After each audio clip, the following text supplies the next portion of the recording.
All right, we are on Matthew chapter 7, still working on the Sermon on the Mount. Like I said, at the rate we're going, we will be done with our study of the Gospel of Matthew sometime in 2029. Maybe a little sooner, maybe not. But we're going to look at a passage today that is a well-known and frequently misquoted passage by a lot of people out of the Gospels. And Jesus said, "Do not judge, lest ye be judged. For in the way you judge, you will be judged, and by your standard of measure, it will be measured to you. And why do you look at the speck that is in your brother's eye, but you do not notice the log that is in your own eye? Or how can you say to your brother, let me take the speck out of your eye, and behold the log that is in your own eye? You hypocrite! First take the log out of your own eye, and then you will see clearly to take the speck out of your brother's eye." So here we are in this passage. This gets said a lot, especially these days. You shouldn't judge people. Does this command mean that we are never allowed to judge what other people say or do? Well, it seems to, doesn't it? I think you have to judge them. Sometimes they're not saying the right thing. Okay, I'm just biting my tongue, because I know you got a response and throw me back. No.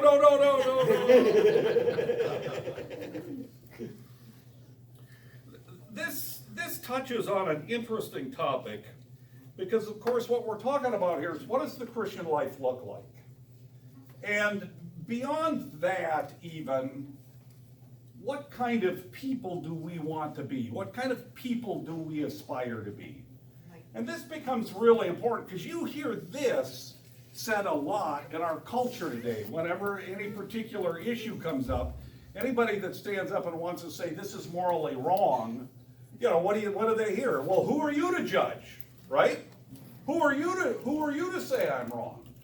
And so there is almost a fear of saying anything is right or wrong. If it's right for you, it's right for you, and who am I to say that it's wrong? Well, there's a bunch of factors that come into play here. In recent surveys that have been done, and it increased dramatically after COVID, but there's always some sociologist somewhere doing a study and doing a survey of people, and then they repeat the same survey over a period. Well, there's some of these that have been going on for decades, just to see what the trends are and how the general mindset is changing. But one of the surveys that's been done frequently is they will ask people, generally speaking, are you lonely? And there's always been a significant portion of the population, but always a minority, that would answer that in the affirmative. They would say, yes, generally speaking, I'm lonely. Don't feel connection, don't feel part of anything. I feel very much all alone. And it really doesn't matter when then you go and try to do a demographic analysis. Does age have an effect on it? I mean, are old people more lonely than young people? Are women more lonely than men? Are urban people more lonely than rural people? All of those, the demographics don't seem to have any correlation. And in the last couple of years, the interesting thing that's happened is, it's now a majority of people, over 50% now, and so the trend has been onward in this direction in the United States and generally speaking in Western countries, where people answer that question in the affirmative. They're lonely. They don't feel connected to other people. There isn't the social bonds that bring things together the way that there used to be. And so, of course, then the question is, what causes this? And why is this trend the way it is? And why are we seeing these kinds of patterns? So there was a a decided change in our culture at the time of World War II. And there's a number of things that happened, and we're now reaping kind of the fruit of this. But if we go back to prior to World War II, and that becomes a significant line of demarcation culturally. Prior to World War II, what was the purpose or point, what was the goal or objective of education? Reading, writing, arithmetic. Well, those were the subjects. But what was the goal? What was a teacher's job? How was it seen? And generally, what function, what role, what was education intended to accomplish? Prepare us for life. Prepare us for life. Somebody else said something else. To get a job. To get a job. No, that's the post-World War II. Pre-World War II. The purpose of education was seen as character development. In other words, we were to develop a particular type of person. Now this goes all the way back into the Enlightenment, where there were two different views of humanity that emerged. And of course it had to do with the question of what's our basic nature as human beings? And the question is, are we good? Are we basically good, or are we basically evil? And so that was the debate. Jean-Jacques Rousseau said, no, he's the one that developed the idea of the noble to savage, living in harmony with nature, and was essentially good. And then, of course, you had, theologically, of course, you had the Calvinists, but then Kant and others philosophically said, no. Kant used a phrase, said, humanity is hewed from a crooked timber, which is a metaphor that I really like, because I get that, you know. You know, you get there are certain logs and sticks of wood you just cannot straighten out. I don't care how often you trim it and turn it. It's just not going to straighten out. It's got too many internal tensions in it. It's just always going to kink on you. And the one view was, no, humanity is hewed from a crooked timber, where others said, no, people are basically good. There's the noble savage, and all you need to do is release the things that are restricting them. So these two philosophical views opposed each other and were at war. Well, prior to about World War II, the dominant view is that, no, people are not basically good, and even the founding fathers in the United States said, okay, generally these people they have some good things about them, but they're inherently selfish and combative and got all these problems, and in order to make a democracy work, we got to do a little bit of training. Otherwise, this grand experiment's going to fail. And so the idea of public education was the idea that we would mold moral character. That was the idea, is that the things that they were subjected to, the things that they were taught, were related to turning out a particular type of person. Okay. World War II, there's a decided change in education.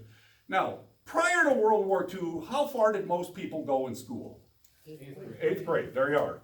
Vast majority of my relatives just went to the 8th grade. Some of them didn't even make it that far. Now, an 8th grade education in 1925 was a lot different than a 12-year education now, but leaving that aside. So World War II comes along, and of course the big push is on the industrial production, all of these kinds of things. Roosevelt's president, and he is influenced by a philosopher named John Dewey, who taught at the University of Minnesota for a while, and then he moved on to Johns Hopkins University is where he did most of his work, philosopher and education. And he said, look, we got to quit this moral development. This isn't the thing. We got to teach people how to get a job. We've got to give them vocational skills. That's what people need. But he also was very much of the view that said people are basically good. Just don't worry about their moral character. That'll take care of itself. And what we got to do is teach them how to get a job. So there's a shift in education at that time, and say away from an emphasis on moral character to an emphasis on job skills. And industry, of course, also lobbied, saying, look, we need workers skilled at a certain level, basic level of ability, in order to be able to manufacture, so give us these workers. And so education took a change. Then World War II ends, dear old Harry Truman wanted to do something good for the troops, and what did he get through Congress? The GI Bill, which included what? College. For the first time, average people are going to go to college. Prior to the war, who went to college? Yeah, the well-to-do and certain, every now and then you'd get a stray person that came out of the hinterland and showed up at Harvard, but by and large they didn't. It was a particular social class of people that went to the elite schools. Well, now everybody's going to go to college. Now we got a shift in education. Now the emphasis in what are they going to go to college for? To get a job. It becomes vocational training. One of my professors I had at the university was when I was at St. Cloud State he was getting very close to retirement. He had started his teaching career just before the GI started coming back from the war and attending school. So he taught very briefly prior to the GI showing up. Then the GI show up. And he talked about what a transition, just a complete transition on the campus. The atmosphere changed, all this stuff. And he said education became completely different after that. So it's this emphasis on, now we're gonna give people jobs, but no more emphasis on moral development, right? So you could, even in the days I was in college prior to, for example, you could get a degree in finance and never have to take a course on ethics, ever. Or if you took a course on ethics, what was taught was, hey, all these ethical systems, just choose one. There really is no right or wrong. All right? What happened in the 80s? And several times since the 80s? Big finance, remember the housing crisis, the S&L, or the crash with real estate bonds that were no good, the S&L crisis, all of this stuff. We sent a whole generation of people to the best schools, spent 4 years telling them that there is no such thing as right and wrong, and then they came out and behaved that way, and everybody was surprised. Okay? So here we are. All right, so that has now continued for how long? 40 gets to 60, about 80 years we've been in this recurring system, and we've gone away from character development to self-actualization, right? The idea that people are basically good, what you gotta do is just find the ways in which they can become, whatever they wanna be, however they wanna define themselves. Well, and now in the case of moral education, what I would have been taught, in fact I was taught, because right at the tail end, this is one of the advantages of being from a backwater of civilization, which is what Clover Valley was, is there were still enough old people around teaching in the country school that said, no, I'm going to turn you into something, you little scoundrel, whether you want to be or not. This is the way it is. And so right at the tail end of that, okay, so there's this emphasis on moral development, not getting to self-actualization, not getting to self-enlightenment, none of that sort of stuff. It's still the old moral teaching. So there becomes this emphasis instead of on the individual. Okay, well, go back. What I was being taught, what the underlying assumption was, well, let me ask you. What would I have been taught? What would have people educated in that era? How would they have answered the question, what is the biggest hindrance, the biggest roadblock you will have to having a satisfying and meaningful life?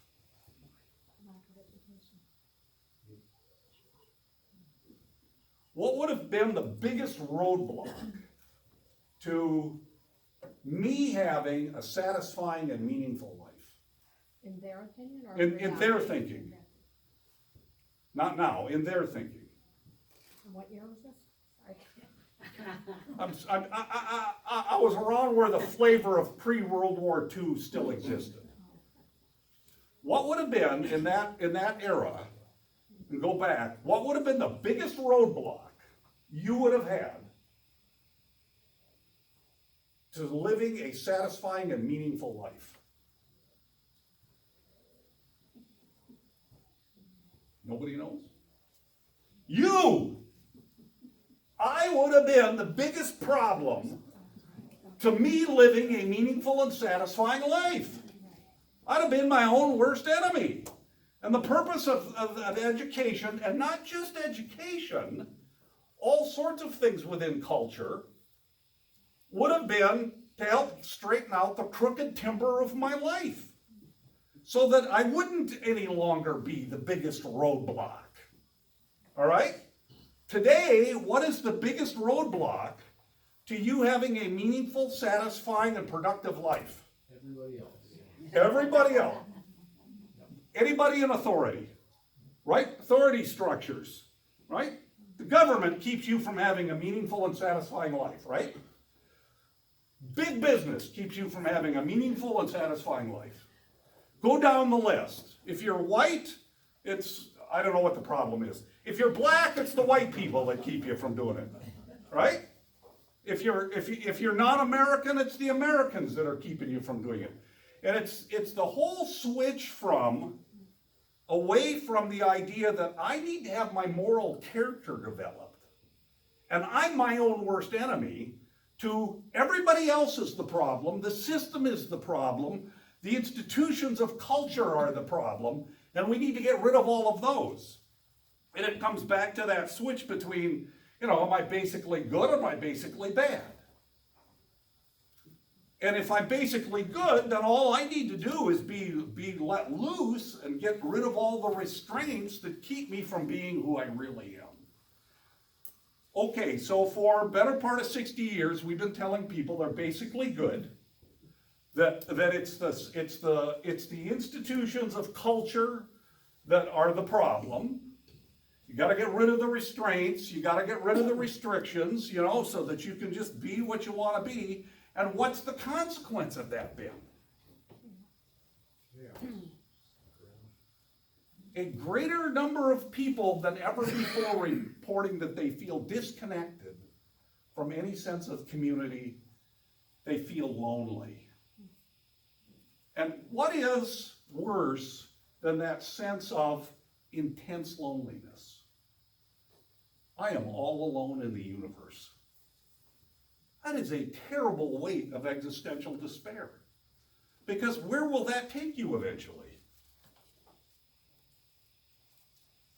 Major depression. Which will take you to suicide. Why are suicide rates so high in the most affluent countries? By the way, did anybody read One Day in the Life of Ivan Denisovich? Anybody get through it? Sam gets the award. Okay, I can't pick on Denny and I can't pick on Sam.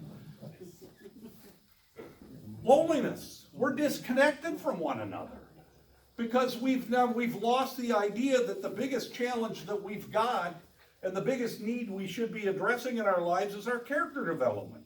And Jesus is talking about that in the Sermon on the Mount as he goes through, this is what a kingdom person looks like. This does not come automatically. This takes effort, this takes focused attention, this takes decisions, and you need to be focusing on these things. And oh, by the way, you will never do this by yourself. You need two things in addition to your own determination to do it. A, you need the power of the Holy Spirit, because that is the only thing that's going to change your heart. And without the heart change, there will never be a character change. Second thing you need is connection to other people. Because you will be strong in areas they're weak, they will be strong in areas that you're weak, and it requires this working together in order to see it, and in order to accomplish it. You will not accomplish the kingdom life, just Jesus and me, all by yourself. It is the idea that it requires all of this working together. It requires the Holy Spirit transforming the heart. It requires the effort of the individual put into it. It requires the support, positive, challenging, and loving support of a community around to get that done.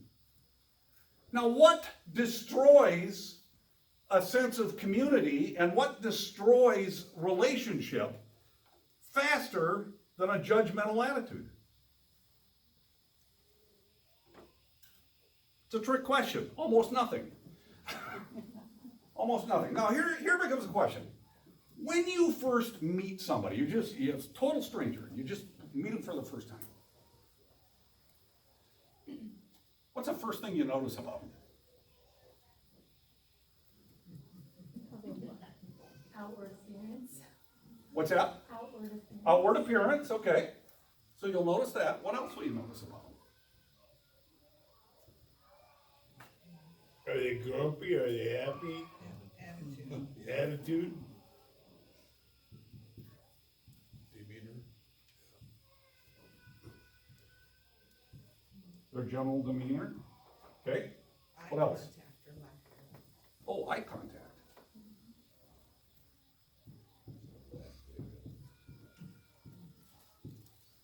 Okay. What else will you? Whether they talk or listen. Oh.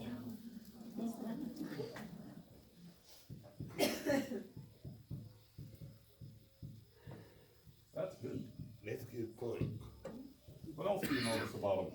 By that time, you're past them.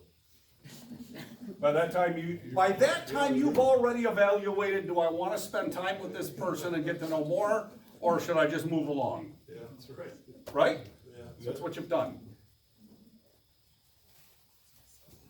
Have you just made a judgment about them?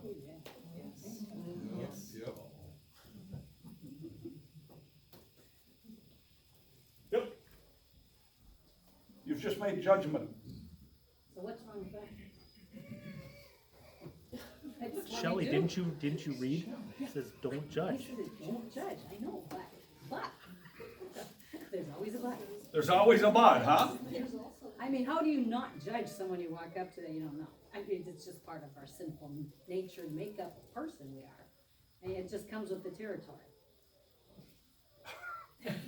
So we're doomed. Judge, no. And you still married him. I was gonna say, see, this is a great story. Honey, do you That was the remember? power of the Holy Spirit.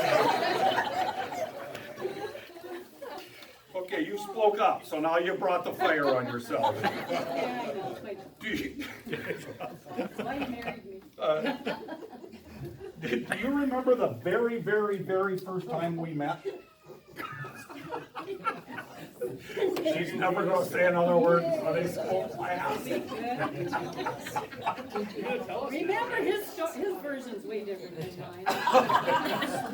No. It's a yes or no question. Oh, yes.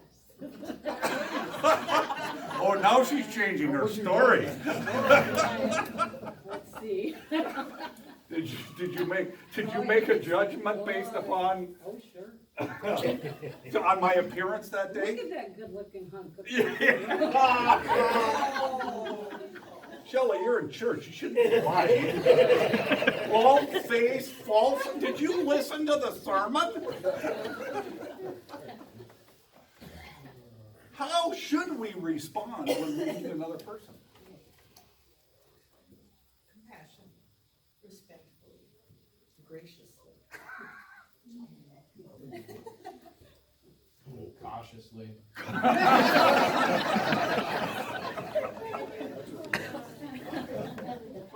Here becomes an important point that we need to do. We need to differ, and this is not easy. This is not an easy thing that I, like Scott said, he had a tough week preparing his sermon. I'm like, yeah, I understand that because I can be very judgmental of people. I admit it. No. Yeah, I know. Shut up, Warren. No, I'm sorry.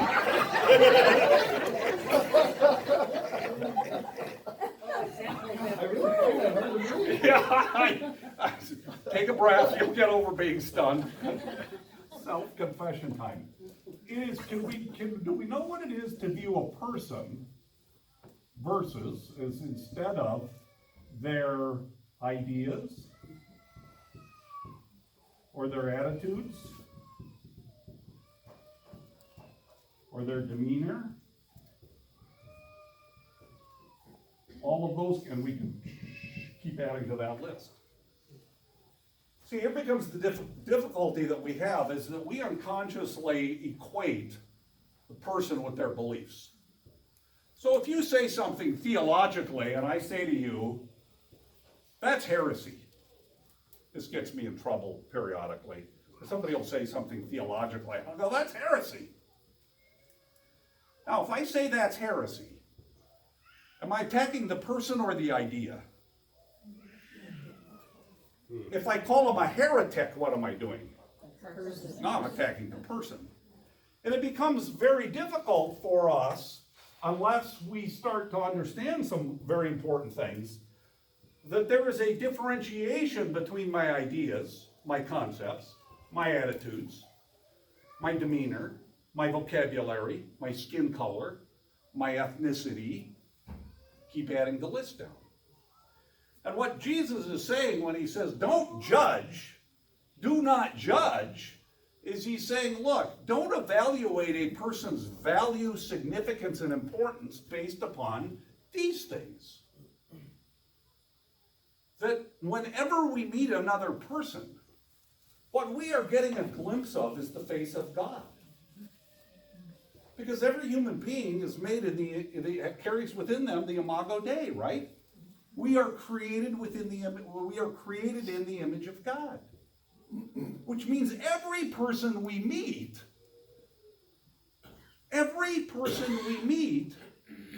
is a creature made in the image of God, and their value is not based upon these things. And that is a fundamental shift in attitude in meeting people. When Jesus says, don't judge, what he's saying is, don't use these things, changeable, fluid, incidental things, to evaluate how significant the person is, whether or not they're worthy of me spending some more time with them, or do I just move along? And so he brings this up. And the word that he uses for judgment, when he says, judge not that ye be not judged, the word that's used there for judging has to do with sifting. And it's the word that's used to describe the sifting of grain, to get the kernel away from the husk. And he says, don't start evaluating people based on these things and dividing them into various categories as to whether they're worthy of our time and attention. How did Jesus treat everybody? With love, And what did the love look like, Sharon? accepting Accepting what? where they were in their life. Whether you were the woman at the well, or Great example. the leper, The or lepers. the blind person. Exactly. Tax collector. The tax collectors. He saw them as people, as creatures made in the image of God, as beings of infinite worth to God. And now, does that mean that he ignored all of this stuff about them? Or various behaviors subsequent? No. He addressed all that kind of stuff. Did he tell the woman at the well to go ahead and live however you want to live? Not exactly. No. And so it takes this differentiation, which is a very difficult thing to do. But he does say these sorts of things. He does not say, don't ever tell anybody they're wrong. That's not what this passage means. Not at all. And so, if you go to Proverbs chapter 6, does anybody have this memorized? Proverbs chapter 6, verses 16 and 17. How does it start? 6 things. 6 things the Lord hates, yea, 7 are an abomination unto him.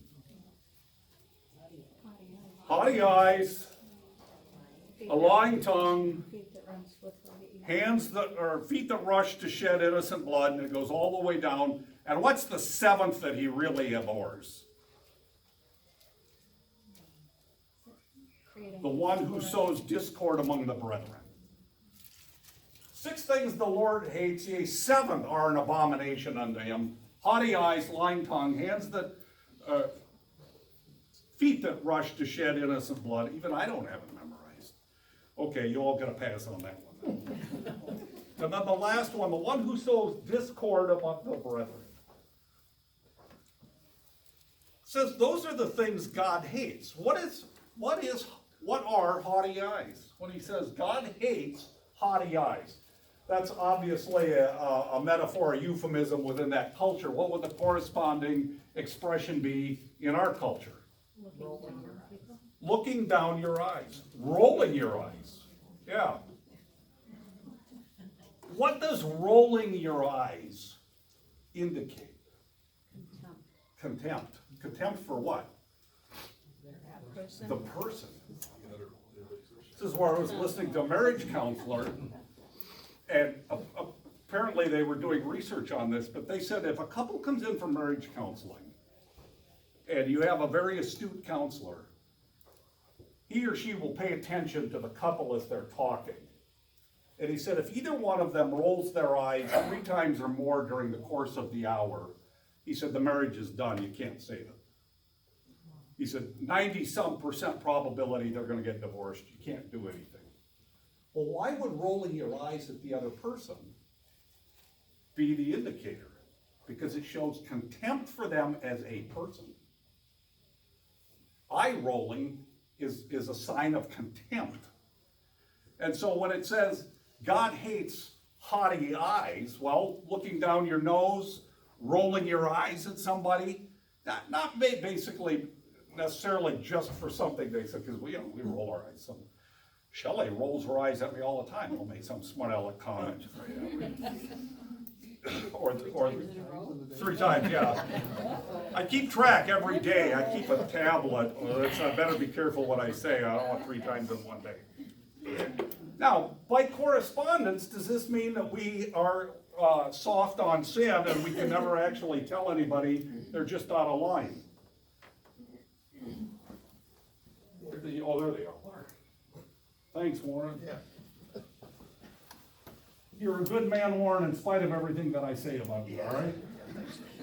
I love you too. Yeah. Does that mean that we never ought to tell somebody, you're just wrong, you're out of line, you shouldn't be doing it this way? That's trouble. No, it says to take the log out of your own eye first, before you try to take the speck out of someone else. Okay, yeah, so, yeah, it doesn't say don't take the speck out, there's some things that you ought to do first. So, we'll jump to this, if I have time. So, as we are dealing with people, why ought we not to be judgmental? And what do we have to be on guard for in dealing with other people and being careful about judging them? Well, one is, we get the standard wrong, right? When we judge other people, we almost inevitably get the standard wrong.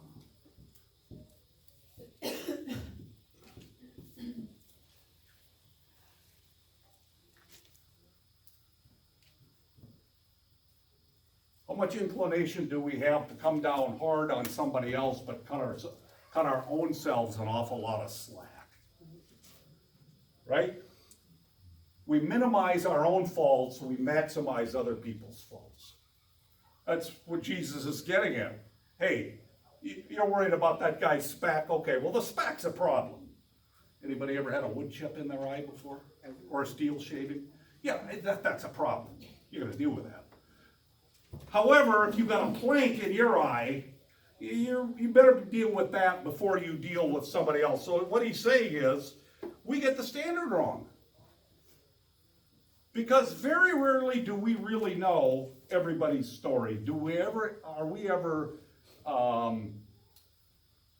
astute enough to really grasp the full story of somebody's life?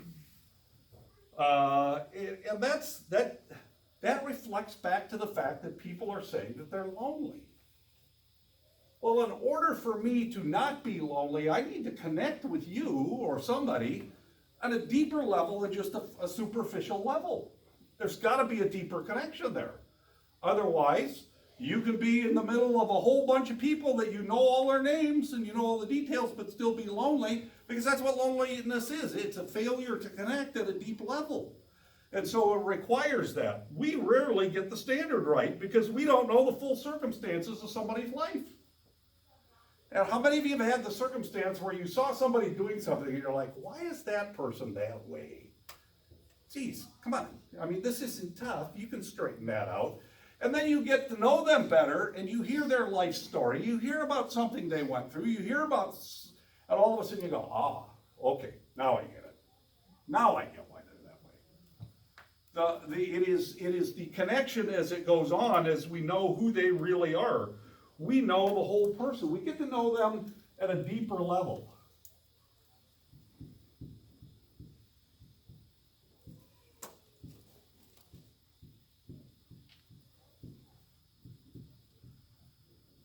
And what the loneliness factor in the country is telling us is that this is lacking.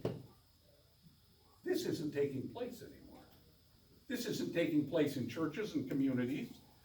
This just isn't happening. It's not happening in marriages. Why do marriages fall apart? You know, a couple gets married. They stay married 18 months and get a divorce. Like, wow. You know, they never connected it at that deeper level. And then a third thing is the presence of anger and contempt in our lives. It's the presence of anger and contempt. Anger at resentment, all sorts of sources of that. But then it comes out in where we begin to hold other people in contempt based upon some of this stuff or circumstances that they have. It used to drive me crazy. When I was doing the jail ministry, and I would, you know, all the churches in the community were supporting that. That was good. In the jail. But I would be at churches talking on this, and then I would get I would meet a Christian, obviously been a Christian a long time, lived a very respectable life, and then they would say something like, jail ministry. Is there any hope for those kinds of people? And I always wanted to go, you know. I never did, but I wanted to. Because I always wanted to say, you know what the difference between those people in jail and you are? They got caught and you never did. There's the difference. But it was that contempt for people based upon, you know, this kind of stuff that always bothered me. So Jesus says, don't judge. In other words, do not take incidental, external things and use that as your basis of evaluation of the value, significance, and worth of another person. Now there becomes a flip side to this. And the flip side to this, well-dressed, well-spoken, obviously affluent, successful in their own right, their chosen field of employment, whatever it is, what do we tend to think about them? Put them on a higher level. We put them on a higher level. Oh, this is the person I want to be associated. Oh, I want to get to know this guy. Or person. Oh, wow, you know. And what does James tell us about that? Yeah, watch out for that. Do not give those people the higher level, higher status, all of that. Understanding. So the judgment works both ways. We can look down at somebody with contempt, or because of external, incidental circumstances and things, we can elevate people, which is just as dangerous. Which becomes just as dangerous. And so it is the idea that what we need to do when we meet someone is that we need to understand, we're meeting a person made in the image of God, carrying within themselves the Imago Dei. It may well be covered up by an awful lot of stuff, but it is there. And that we need to treat them all equally with worth, respect, and a certain amount of deference. So that's what Jesus is getting here. Now he uses this phrase down at the very end, which some people have found very disturbing. He said, "You hypocrites." And Jesus takes he's the first one in the ancient world that we know of in the literature that takes this, what would have been a neutral term, because the hypocrites were just the actors in Greek theater, and he gives it a moral connotation.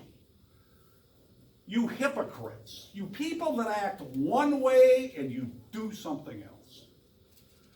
So he says people that are judging based on this are hypocritical. But then he goes on to say, like hypocrites, take the log out of your own eye, then you can get the speck out of your brother's eye. He says, do not give what is holy to dogs, and do not throw your pearls before swine, lest they trample them under their foot and turn and tear you to pieces. What in the world is that about? Judging. What's that? Judging. Well, who are the swine and who are the I'm dogs? not sure, but somebody's got it in for the other one.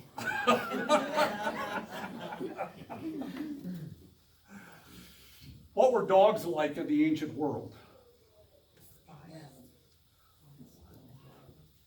Yeah, people didn't keep dogs. I mean, how many of you have a pet dog? Okay, yeah, we got dogs. A lot of you have met Timber. Whether you wanted to or not. Sometimes he go visit your home for some homes here instead of staying home. Okay, those were not dogs, and dogs weren't kept as pets. They think more on the idea of coyotes in our culture. Okay, scavengers, scoundrels, problems. That was more. What were swine to the Jews? Yeah, well, like the worst of the unclean animals were the pigs, were the swine. All right. So you did not keep swine. You didn't eat swine. You didn't have them. You know, that's what the. In fact, to call someone a pig eater in the ancient world was like the consummate insult that they were the lowest form of human being. If you were a pig eater, a swine eater. Anybody have bacon for breakfast this last week? You swine eater. Yeah. Bacon, yeah. They could just figure out how to cut a whole hog up into bacon, you know. Or bacon and ham. The rest of it is, you know, I'd be good for that, yeah, right. What this is don't give to people what they aren't ready to receive, they're not capable of receiving. So, you know, does he say ignore the speck in the brother's eye? No, make sure yours is taken care of, the plank. You know, and there may be some things in here that you do need to address. He doesn't say leave the speck in your brother's eye. So, you know, it does need to come out, it does need to be dealt with, but you gotta be careful when you are dealing with people in that you may have something to give them that they are not ready to receive. And in the effort to give it to them, in the effort to help them, in helping them, you may do more damage. Because if they can't receive what you're giving them, there'll be the resentment and it'll cause a resistance. And this is brought up, Paul is talking about this in Galatians chapter 6. When he talks about what happens, Galatians 6. Brethren, if a man is caught in any trespass, you who are spiritual, restore such a one in a spirit of gentleness, each one of you looking to yourself, lest you too be tempted. it touches on the whole issue of church discipline, and I was thinking about that this past week. Because obviously there comes a time when there does need to be some evaluations. When some of these external things do need to be addressed in somebody's life. They need to be. Because in part, it is a reflection of, and it's also a factor in, they're developing their character. And so, there do get to be these cases, especially within the church body, where we have to practice what we call church discipline. Now, I was thinking about this, because I've told this before, there's been about half a dozen times, as I look back in my life, where I was somewhere around we'll call them a church body. They were almost all churches, but sometimes they were parachurch organizations, where there was a problem, a legitimate problem that came up. And then discipline, and I say that in quotes, because it wasn't really discipline, it was something else, I've come to conclude. Discipline was exercised. The person was whatever, reprimanded, thrown out, castigated, whatever it was. And then I saw this, and then usually the person, a half a dozen times or so, I never saw a case where a person was brought back in. Usually they were shunted off and destroyed and sent away in one form or another. And then as I watched that organization, I was amazed how often within a relatively short period of time afterwards, they closed their doors. The organization did. And I'm like, wait a minute. What is there? There's definitely a correlation here. I don't know if it's causation, but I was like, why? Why did that happen that way? And I've talked to other people that have observed some very similar things. And so there can be a real reticence to practice what is known as church discipline, supposedly. At least done in the way that I saw it done in those half a dozen or so, that handful of cases. We've concluded in the discussion two things. One is that I think a lot more church discipline gets done than we recognize. Because if church discipline is done properly, you would never see it. If church discipline is done properly, you won't notice it. Because what will happen? What will the consequence of the discipline be? The person will be restored. I mean, and you think about that. Have you ever been at a social gathering, a party, whether it's church or whatever it is? There's kids running around, and some kids start misbehaving. All right? Mom, dad just kind of goes and takes them off to the side, deals with it. Nobody really notices. Then the kid comes back and plays. Everything's okay. Did discipline just take place? Did you notice it? Only if you were really astute and watching. Now, have you ever seen a case where there's a social gathering, church or whatever, church dinner, kids misbehaving, and a parent gets up and, hey, knock that on, yelling in front of everybody and reprimands the kid, and does it very dramatically in front of everybody? Have you ever seen that? Yeah. If not, just wait, you will. Okay, which one's more effective? The first one. The first one is. We had real good friends with Shelley and I. It was about the time Josh was born. So we're like, oh man, we gotta redo this kid. So we're really good friends with a couple a little bit older than us that had 3 kids. And we'd be over to their house and the kids would be going on and the things would be happening and Dad and I'd be talking. And I watched him do this. He'd be talking, sitting in his chair, and he'd just be talking along and he'd go. And then the conversation would go on. I'm like, hey, what was that about? And then a couple times later, well, the kids knew if Dad went like this, whatever you were doing, stop doing it right now. I mean, right now. And they knew it. And discipline was taking place, and you wouldn't even notice it. And the kids would straighten up. in the case of church discipline, if the idea is Shelley's got another way, she's, I wear boots because she kicks me. No, that's not, anyway. So in the case of church discipline, if somebody was caught, by the way, and this is important, because it says if somebody's caught in a sin, if somebody is caught in a trespass, who should be the one making the evaluation and who should be dealing with it? The one who is against. Nice shot, Sharon, but not according to the text. Okay. Brethren, if a man is caught in a trespass, you who are spiritual, restore such a one in a spirit of gentleness. Who's to do the correcting? Come on, it's not a trick The question. church, Not the church. people, The spiritually mature people capable of doing this are the ones that are supposed to do it. And do it how? Yeah, with what goal in mind? To restore them. See how, if church discipline was done properly, you wouldn't notice it? Unfortunately, what gets passed as church discipline today is let's publicly shame and humiliate the person in front of everybody, because it'll scare the bejeebers out of everybody else. That is exactly not what Paul is saying. No, you don't do it that way.